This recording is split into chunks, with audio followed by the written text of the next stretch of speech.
Hello everyone, hope so you all are fine. This is Jasprit Deol from Aware Visa Immigration. बहुत ही खुशी की बात है, हमारे रिसेंटली 13 अप्रैल को एक ही दिन दो कनाडा स्टडी वीज़ा ग्रांट हुए थे। फर्स्ट थे रोनीत सिंह जी दिल्ली से, और सेकंड थे गगनदीप कौर जी लुधियाना के नियर जिनका विलेज है श्री बैनी साहब। तो एक ही दिन हमारे दो कनाडा स्टडी वीज़ा ग्रांट हुए थे। तो आज रोनीत सिंह जी आए हैं दिल्ली से अपना पासपोर्ट रिसीव करने के लिए। तो आज हम रणजीत सिंह जी की प्रोफाइल के बारे में डिस्कस करेंगे और किस तरह हमने इनका कनाडा का स्टडी वीज़ा लिया, कैसे इनका अवेयर वीज़ा इमिग्रेशन के साथ एक्सपीरियंस रहा। सारी बातें रणजीत सिंह जी से पूछेंगे आप।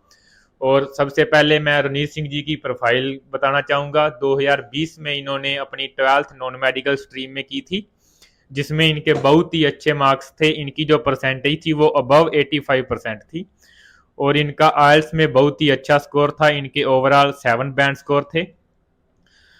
हमसे कांटेक्ट करने से पहले इन्होंने BCIT वैंकूवर में अपनी एप्लीकेशन लगाई थी, जहाँ पे कि इनके प्रीवियस एजेंट ने इनका बिना मेडिकल करवाए इनकी एप्लीकेशन लगा दी, और वो इनको कह रहे थे कि आपको मेडिकल की रिक्वेस्ट आएगी उसके बाद आपको मेडिकल करवाना होगा।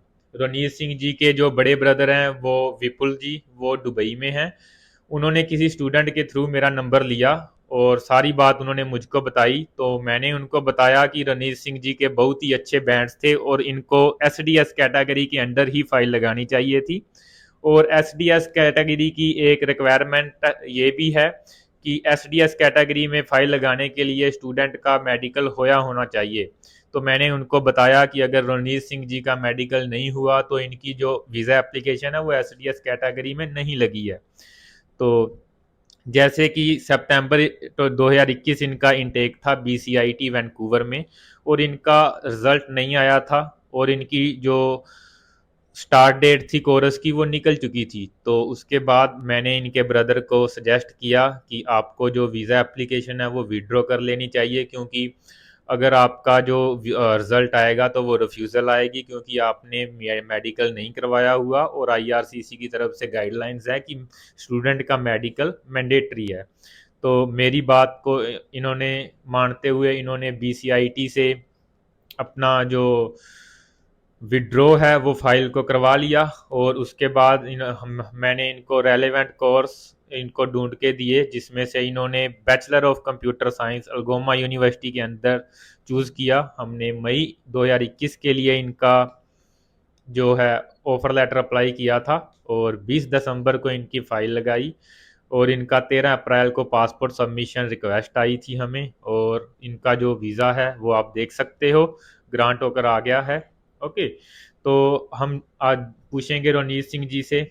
तो सबसे पहले बात करेंगे इन्होंने पहले जहाँ पे फाइल लगाई थी वहाँ कहाँ इन्होंने फाइल लगाई, कैसे एक्सपीरियंस था, उसके बाद कैसे ये हमारे नॉन में आए।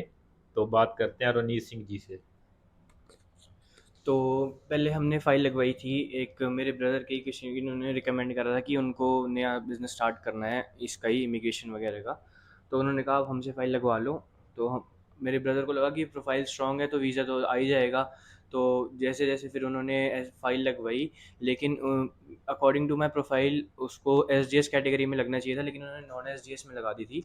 और जिसकी वजह से कोई रिस्पॉन्स नहीं आ रहा था, और मेरी वहाँ पे कॉलेज की क्लासेस स्टार्ट हो गई थी, लेकिन फिर भी वीज़ा नहीं आया। फिर कॉलेज वाले भी प्रेशर देने लग गए कि आपको नहीं तो आपको डेफर कराना पड़ेगा या तो विड्रॉ करवाना पड़ेगा। तो उसके हिसाब से फिर मेरे ब्रदर को कहीं से पाजी का नंबर मिला, तो उन्होंने देखा, इनसे बात करी, इनसे मतलब सारा डिस्कस करा। तो इन्होंने बताया फिर अगर फ़ाइल लगी रहेगी तो आपको विड्रॉ ही करवानी पड़ेगी, क्योंकि अगर फ़ाइल लगी रहेगी तो रिफ्यूज़ल ही आएगी, क्योंकि वो मेडिकल हुआ ही नहीं है।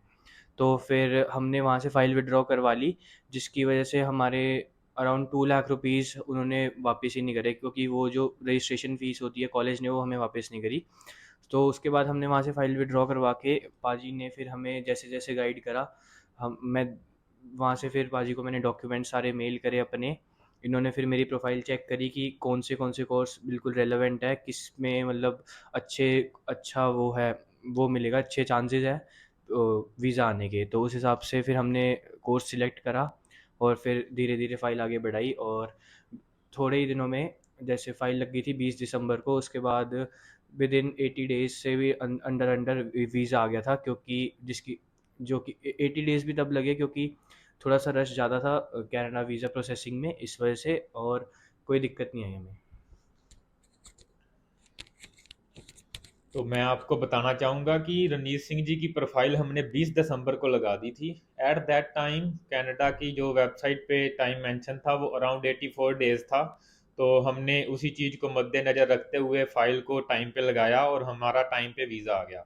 मैं हर स्टूडेंट को यही रिकमेंड करूँगा, अपनी वीज़ा एप्लीकेशन आप रिजल्ट टाइम देखिए, उस हिसाब से उतना पहले लगाइए, क्योंकि अगर आप टाइम पे अपनी वीज़ा एप्लीकेशन नहीं लगाते तो आपका जो रिजल्ट है कई बार डिले हो जाता है। कई बार क्या होता है कि स्टूडेंट का जो वीज़ा है वो इनटेक से कुछ ही दिन पहले आता है। उस केस में अगर स्टूडेंट को अपनी एयर टिकट लेनी होती है तो बहुत ही महंगी मिलती है। अब रणवीर सिंह जी का 13 अप्रैल को मई इनटेक का वीज़ा आ गया था, जिसके कारण इनकी जो एयर टिकट है वो भी बहुत ही चीप प्राइस पे हो गई। और कई बार ऐसे भी हो जाता है स्टूडेंट का वीज़ा नहीं आता और उनको इनटेक भी डेफर करना पड़ जाता है, जिसकी वजह से 4 से 5 महीने स्टूडेंट के वेस्ट हो जाते हैं। तो मैं हाईली रिकमेंड करूँगा आप पहले ही रिजल्ट टाइम देखिए और उस हिसाब से अपनी वीज़ा एप्लीकेशन को सबमिट करें। रणवीर सिंह जी के ब्रदर दुबई में थे, उन्होंने वहाँ से हमारे पे भरोसा किया। तो हम बहुत ही थैंक्स कहना चाहते हैं उन्हें कि इतनी दूर से उन्होंने हम पे भरोसा किया। और उनके जो ब्रदर रणवीर सिंह जी थे ये दिल्ली से थे, इन्होंने बिना विजिट किए हमें अपने सारे डॉक्यूमेंट्स शेयर किए और हमें हमारे पे भरोसा किया। और हम इनका बहुत ही धन्यवाद करना चाहते हैं और हमें भी बहुत ही खुशी महसूस हो रही है कि हम इनकी उम्मीदों पे खरा उतरे और हमने इनको कनाडा का स्टडी वीज़ा है जो आप देख सकते हो वो ग्रांट करवा के दिया।